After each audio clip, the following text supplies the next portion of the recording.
کچھ لوگ خوزستان کے شہر شستر میں 9ویں صدی ہجری میں آ کر آباد ہوئے اور سادات شستر کے طور پر مشہور ہوئے۔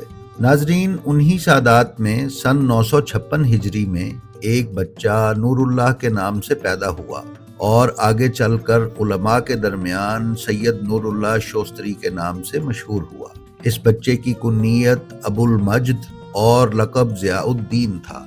ناظرین، امام زین العابدین کی 26ویں یا 27ویں نسل میں سے اس بچے سید نور اللہ شوستری نے اپنی ابتدائی تعلیم اپنے شہر میں ہی اپنے والد اور چچا سے حاصل کی۔